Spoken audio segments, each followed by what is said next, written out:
imam taraweh dan kultum sebelum sholat witir akan dibawakan oleh guru kita, yaitu Ustaz Suroso. Assalamualaikum warahmatullahi wabarakatuh. Innal hamdalillah nahmaduhu wa nasta'inuhu wa nastaghfiruh wa na'udzu billahi min shururi anfusina wa sayyiati a'malina. May yahdihillahu fala mudilla lahu wa may yudlil fala hadiya lahu. Asyhadu an la ilaha illallah wahdahu la syarika lahu wa asyhadu anna Muhammadan 'abduhu wa rasuluhu la nabiyya ba'dahu. Allahumma shalli wa sallim ala Muhammadin wa ala alihi wa sahbihi wa tabi'in ila yaumil. Bayyul hadirun ittaqullah haqqa tuqatih wa la tamutunna illa wa antum muslimun. Hadirin Allah, pertama kita panjatkan puji syukur kehadirat Allah Subhanahu wa taala pada malam hari ini. Kita masih bisa hadir dalam rangka taqarrub ilallah. Mudah-mudahan hadirnya kita menjadi wasilah kita diampuni dosanya oleh Allah Subhanahu wa taala. Salawat serta salam tidak kita sampaikan kepada junjungan Nabi kita Muhammad sallallahu alaihi wasallam. Bapak Ibu rahmatullah, malam ini kita masuk malam ke-17 ya. Berarti kita sudah melewati separuh plus 2 daripada ibadah kita dalam rangka yakni sholat tarawih. Dan insya Allah kita besok akan masuki puasa yang ke-17. Ternyata bahwa ada momen yang sangat berharga di bulan suci Ramadan. Di antaranya adalah momen di mana turunnya Al-Quran pertama kali. Ya, jadi ketika itu kondisi yang namanya Makkah, kota Makkah itu masih dalam kondisi jahiliyah. Jahiliyah itu kalau sekarang yakni kebodohan dan keblokrokan. Sudah bodoh plus goblok. Tapi bodohnya itu bukan berarti dia nggak pintar, ya.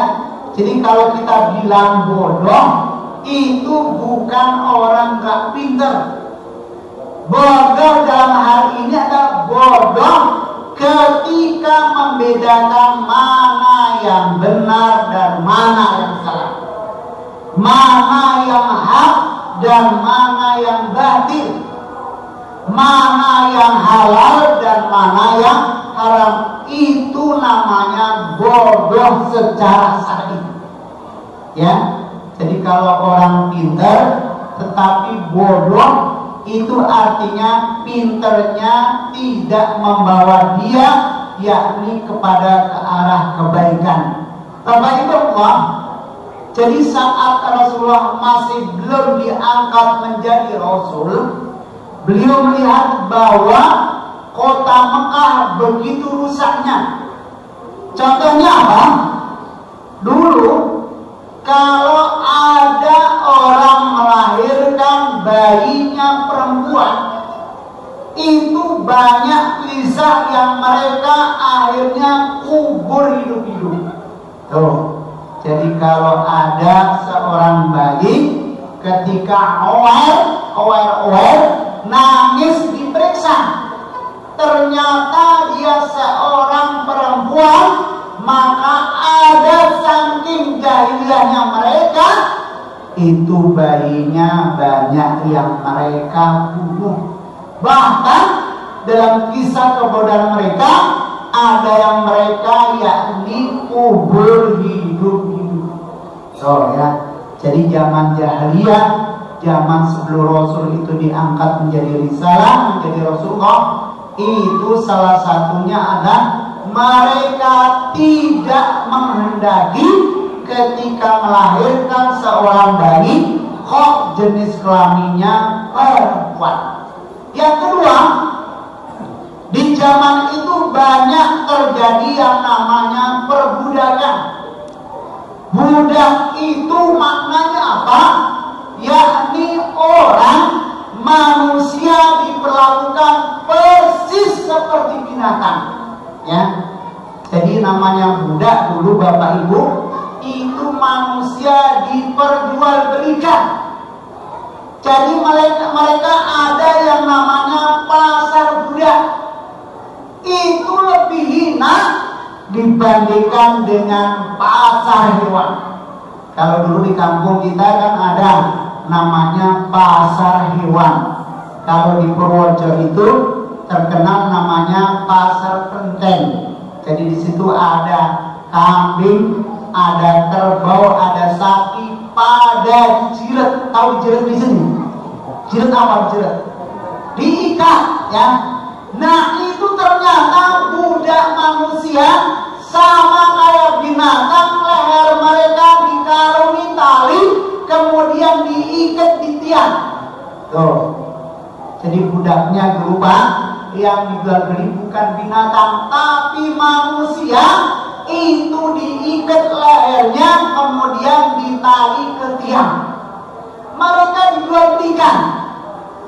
Kebobrokan mereka, bahkan yang namanya budak itu boleh dilakukan bebas seperti halnya binatang. Mau ditendang, mau digaplok, ya mau diapain itu bebas, tidak ada yang larang. Terlihat. Jadi sangat-sangat bobrok sehingga ini menjadikan Rasulullah hatinya sesek.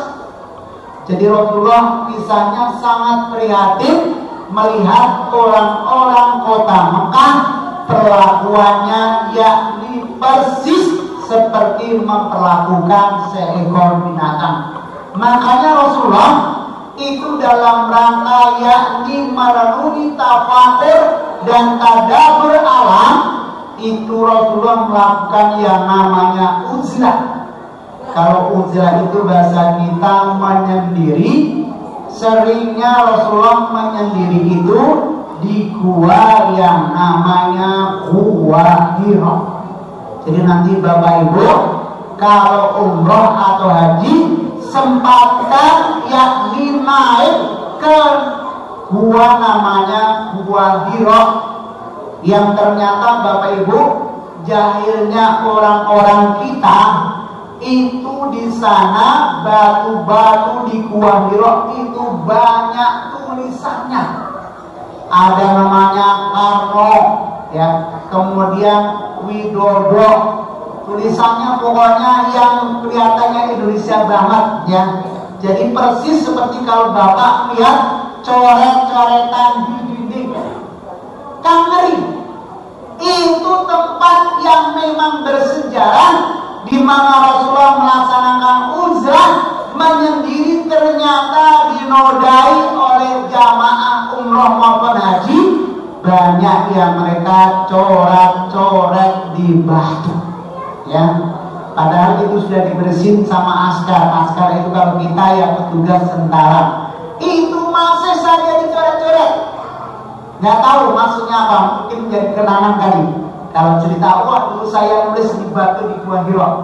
Bahwa jadi Rasulullah itu dalam rangka merenungkan bagaimana kondisi orang-orang jahiliyah Arab saat itu, selalu melaksanakan yang namanya uzlah menyendiri di Gua Hira. Yang sampai-sampai akhirnya suatu ketika Rasulullah ketika berada di Gua Hira itu kemudian didatangi yakni malaikat Jibril. Malaikat Jibril datang dengan menunjukkan wajah yang asli. Rasulullah sangat gemetar, takut. Kenapa? Ketika Rasulullah menghadap ke barat, itu malaikat ada di barat. Ketika balik kanan menghadap ke timur, itu malaikat ada di timur. timur, ketika ke utara ada di utara, ketika selatan ada di selatan. Kemanapun menghadap wajah Rasul, di situ muncul yakni malaikat Jibril. Malaikat Jibril kemudian mendekat Rasulullah, yang akhirnya kemudian Rasulullah sampai sesak nafas. Jadi kalau kita itu dirangkul, tapi dirangkulnya itu dibekap, ya, ditekan. Rasulullah sampai kemudian sesak nafas. Malaikat Jibril mengatakan Iqra, ya, maka dijawab oleh Rasulullah, saya tidak bisa baca, ya, bahasa Indonesia gitu. Kemudian didebat lagi, dirangkul lagi sampai sesak nafas lagi, dilepaskan lagi Iqra. Maka Rasulullah menjawab, saya tidak bisa baca. Yang ketiga kalinya didekat lagi, kemudian dilepaskan lagi, seraya membaca Iqra bismi rabbikal ladzi khalaq. Ya, akhirnya kemudian Rasulullah mengikuti apa yang diucapkan oleh malaikat Jibril, tetapi Rasulullah masih merasa gemetar. Kenapa? Rasulullah saat itu melihat wujud asli malaikat Jibril, yang mana malaikat Jibril itu dalam riwayat sayapnya itu dari ujung barat sampai ujung timur. Jadi sangat-sangat besar, dan wajahnya juga menampakkan bahwa dia seorang malaikat. Rasulullah baru sekali-kalinya ketemu dengan namanya malaikat. Akhirnya ketika kemudian malaikat sudah tidak nampak lagi, itu Rasulullah bergegas pulang dengan badan yang gemetar. Sampai di rumah, yang menemui istrinya Sayyidah Khadijah, Rasulullah minta supaya diselimuti karena dia gemetar, keluar keringat dingin. Oleh Sayyidah Khadijah, itu Rasulullah dipangku, ya, jadi dihibur, kemudian ditenangkan dan diselimuti. Ketika kemudian sudah tenang, maka kemudian Sayyidah Khadijah bertanya, ada apa? Engkau kok sangat khawatir? Maka kemudian Rasulullah jawab, sesungguhnya baru saja ada makhluk yang menemui saya, dan dia senantiasa mengajarkan kepada saya untuk yakni mengucapkan Iqra bismi rabbikal ladzi khalaq. Maka mendengar kisah itu, kemudian Sayyidah Khadijah membawa Rasulullah kepada anak pamannya yang namanya yakni Waraqah bin Nawfal. Jadi bahwa Waraqah ini adalah seorang yang taat beribadah, dalam ibadahnya menganut agama Nasrani. Jadi dulu belum ada Islam, karena Islam belum turun, maka ada di antara orang-orang itu yang mereka masih mengamalkan ajaran Nasrani. Maka kemudian Sayyidah Khadijah cerita tentang bagaimana Rasulullah. Maka ini Waraqah mengatakan, sesungguhnya itu dulu adalah malaikat yang menemui namanya Musa, ya. Jadi dia mengatakan bahwa itu adalah malaikat yang dulu menemui Musa. Kalau saja, kata Waraqah, kalau saja saya masih muda, pasti saya akan membela engkau, karena sesungguhnya engkau nanti pasti akan diusir dari kota Mekah. Jadi Rasulullah kaget, masa mau diusir? Kata Waraqah bilang, iya, karena sesungguhnya hampir semua Rasul itu pasti akan diusir, yakni dari tempat tinggalnya yang jauh menuju kota yang lain. Itulah awal, yakni bagaimana kisah tentang turunnya Al-Quranul Karim. Kalau banyak ulama mengatakan turunnya surat Al-Alaq itu yakni pada malam 17 Ramadan. Ya, makanya kemudian banyak kita umat Islam itu memperingati menjelang 17 Ramadan sebagai yakni hari nuzulul Quran, artinya hari turunnya Quran. Bapak Ibu Allah, bagi kita orang yang beriman kepada Allah, hakikatnya bukan tanggalnya yang kita jadikan teladan, ya. Jadi masalah tanggal itu urusan Allah. Tapi bagi kita orang beriman, sesungguhnya yang harus kita ambil adalah hikmah diturunkannya Al-Quran. Jadi hikmahnya apa? Al-Quran kalau diturunkan itu ada apa? Dan untuk apa? Dan kepada siapa? Itu yang harus menjadi perhatian kita. Oleh karenanya, ketika Al-Quran itu diturunkan oleh Allah SWT, ternyata yang pertama yakni sebagai hudalil muttaqin. Jadi Al-Quran diturunkan itu untuk petunjuk bagi orang-orang yang bertakwa. Ingat, kita ini sedang melakukan namanya ibadah puasa.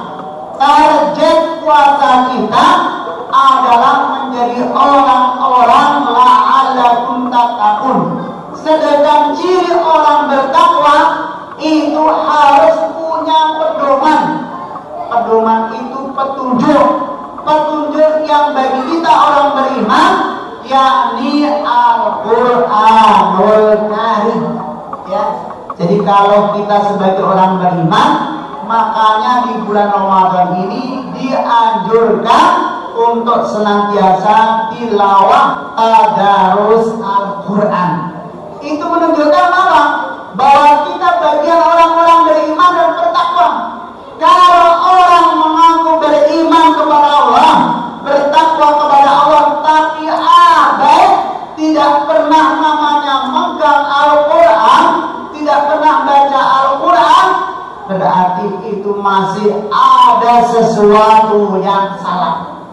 Kenapa? Orang beriman itu mutlak harus cinta Al-Quran.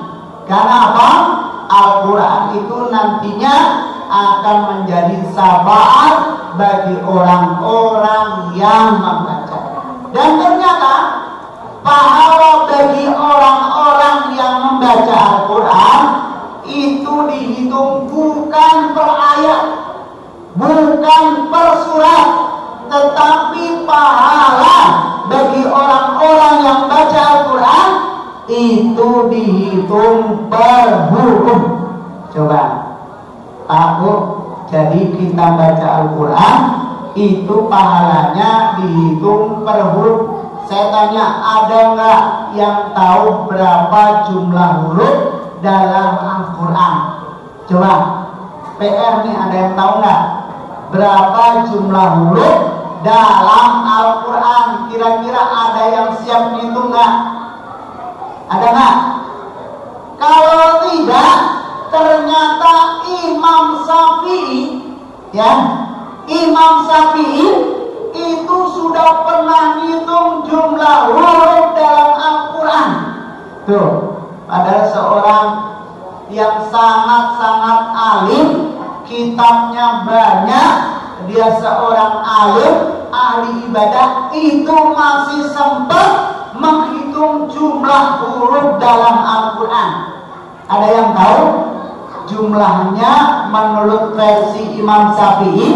Diingat, jumlahnya 1.027.000, ya. Jadi itu kalau dihitung, nanti silakan coba Bapak baca surat Yasin, dihitung per huruf kira-kira berapa. Dan hebatnya lagi, bagi orang-orang yang beriman itu pahala membaca Al-Quran bukan per ayat, tetapi per huruf. Coba, jadi Pak, kalau kita baca Al-Quran itu pahalanya ternyata dihitung per huruf. Setiap satu huruf itu dinilai 10 kebaikan.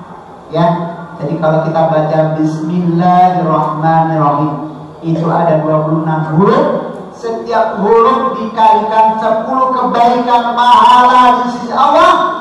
Satu pahala kebaikan ketika kita baca Al-Quran, kalau dibandingkan dengan kekayaan harta dunia seisinya, itu masih berat harganya satu pahala di sisi Allah Subhanahu wa ta'ala. Jadi kita bersyukur, Pak, ternyata baca satu huruf itu sudah mendapatkan 10 pahala, yang mana satu pahala itu lebih besar dibandingkan dengan harta dunia seisinya. Makanya pantas kalau nanti surga itu, Pak, ternyata kita mendapatkan jatah satu orang, jatah surganya yakni seluas langit dan bumi. Bayangkan, Pak, nanti kita punya rumah yang rumahnya itu seluas langit dan bumi. Bagaimana nyapunya? Ya, nggak usah mikir nyapu, ya, karena di surga itu semua tertata rapi, tidak ada yang namanya kotoran. Ya, jadi jangan bayangin, waduh luas banget, kalau gitu capek dong nyapunya. Nggak ada yang namanya kotoran. Semuanya serba bersih. Bahkan saking hebatnya, nanti setiap surga itu diberi pembantu, minimal jumlahnya 70 bidadari. Jadi nanti pembantu kita itu, Pak, ternyata ada 70. Tugasnya ngapain? Tugasnya melayani kita. Kita kalau mau makan nggak usah repot masak, karena apa yang kita mau itu sudah akan datang dan kita tinggal menyantap dengan lahap. Makanya yang namanya surga yang perlu kita ingat, itu tidak ada rasa capek. Jadi di surga nggak ada capek, nggak ada rasa ngantuk. Jadi nanti walaupun di surga itu ada tempat tidur, tapi kita tidak ada rasa ngantuk. Walaupun kita makan kenyang, kemudian minum dengan banyak, kita nggak pernah yang namanya kebelet.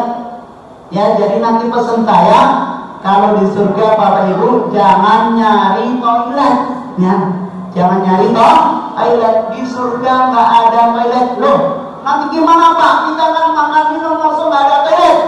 Hebatnya di surga, semua makanan yang kita makan, minuman yang kita minum, itu berubah wujudnya nanti menjadi keringat. Jadi nggak ada kotoran, ya, nggak ada kita pingin BAB, nggak ada.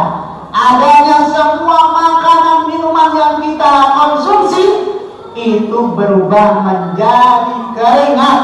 Hebatnya lagi, keringat kita nanti orang-orang ahli surga nggak ada keringat yang baunya kecut. Ya, kalau sekarang kan coba habis makan apa, jengkol, ya, makan pete, makan apa lagi, terasi, itu coba begitu keringat baunya kecut. Tapi di surga, atau walaupun di sana ada jengkol, jadi Bapak yang di sini demen jengkol, jangan takut, di surga juga ada namanya makanan jengkol. Yang di dunia suka namanya pete, di surga juga ada hidangan yang namanya pete. Artinya semua yang ada di dunia itu tersedia di surga.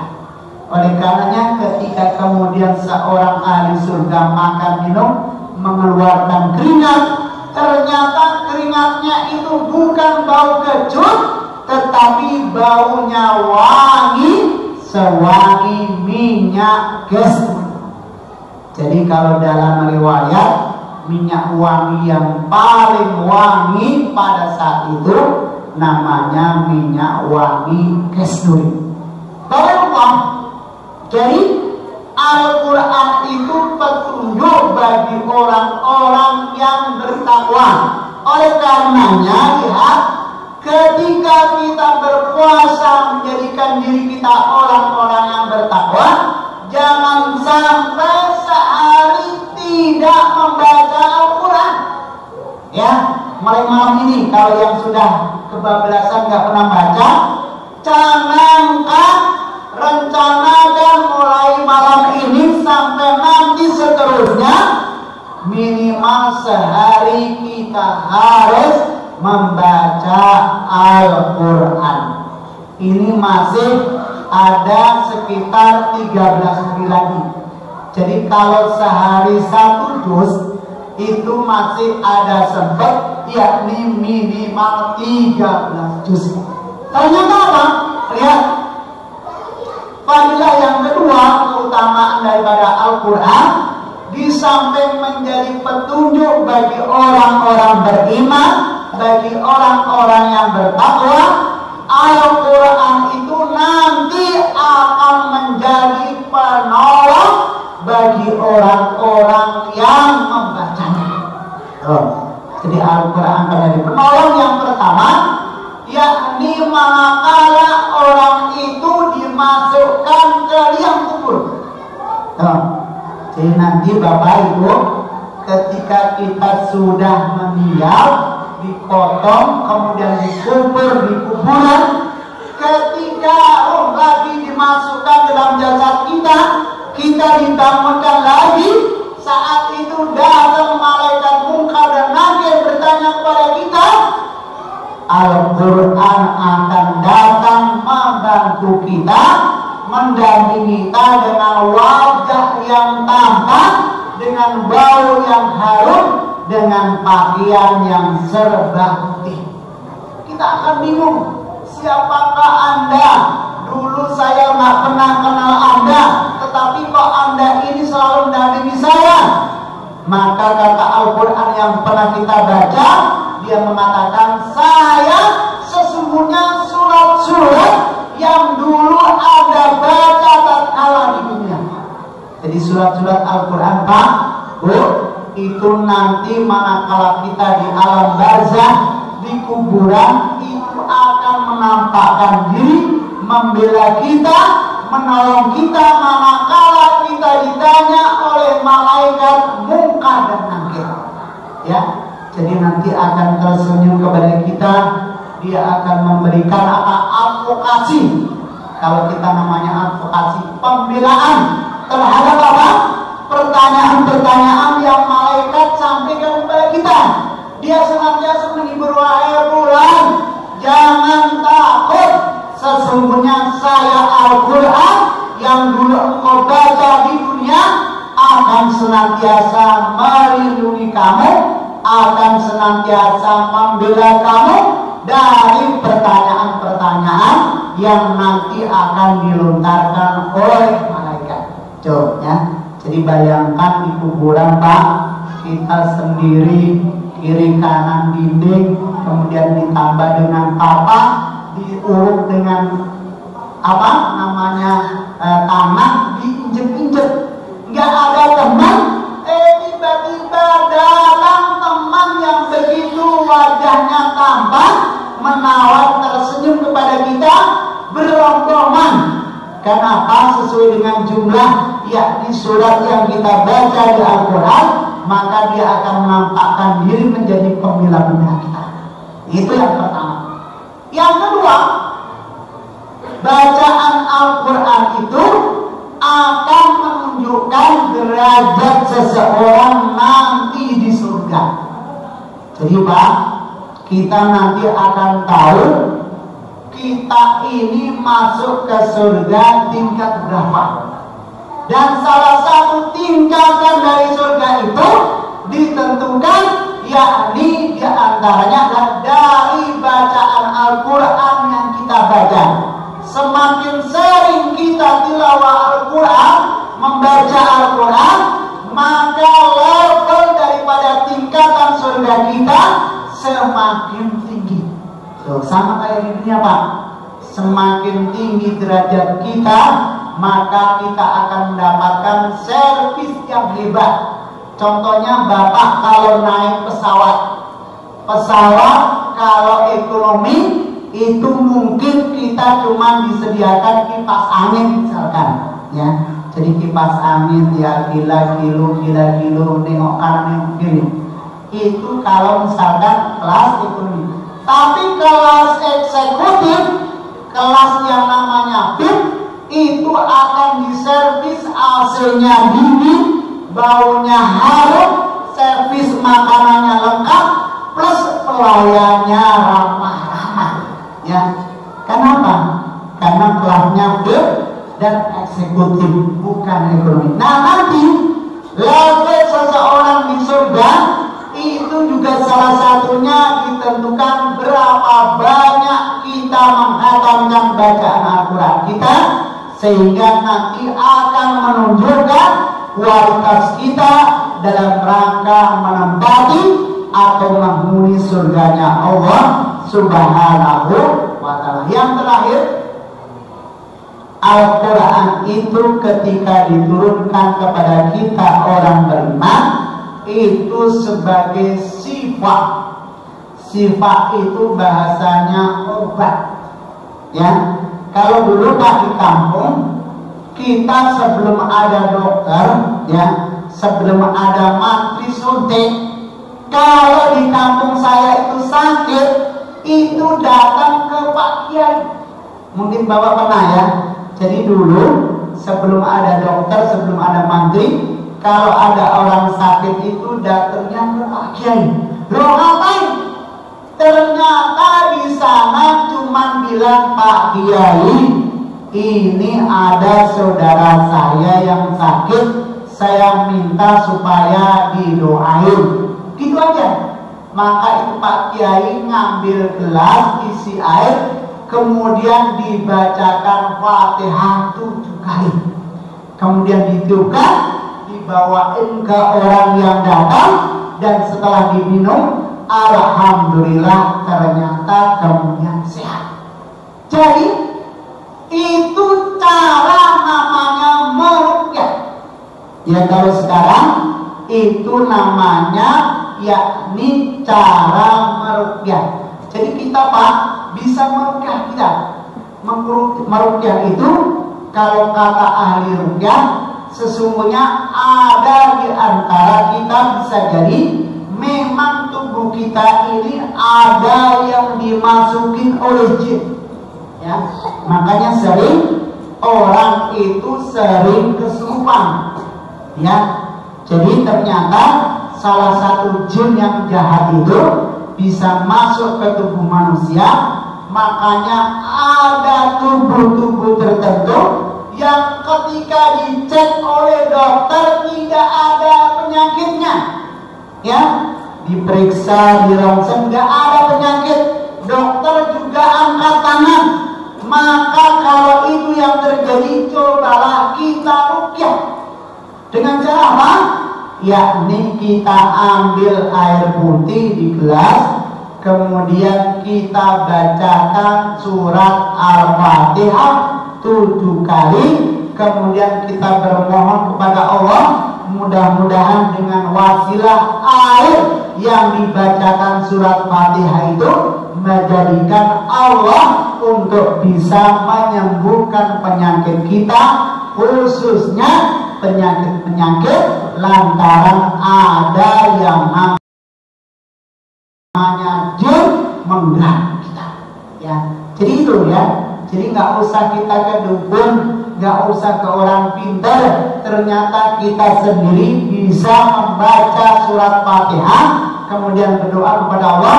Sesungguhnya itu salah satu wasilah fadilah bagaimana Al-Quran diturunkan sehingga menjadi sifat, menjadi obat bagi orang-orang yang beriman dan orang-orang yang bertakwa kepada Allah Subhanahu wa ta'ala. Mudah-mudahan di Ramadan ini kita mulai mencanangkan untuk mulai malam hari ini minimal kita membaca Al-Quran satu hari satu juz. Kenapa? Sesungguhnya yang dinilai pahala oleh Allah SWT bukan jumlah juznya, bukan jumlah suratnya, bukan jumlah ayatnya, tetapi dihitung pahalanya per huruf, yang mana setiap huruf itu dikalikan dengan 10 kebaikan. Dengan demikian mudah-mudahan kita jadikan orang-orang yang senantiasa mendapatkan maghfirah, ampunan dari Allah Subhanahu wa ta'ala. Subhanallahumma wa bihamdika asyhadu an la ilaha illa anta astaghfiruka wa atubu ilaik. Assalamualaikum warahmatullahi wabarakatuh.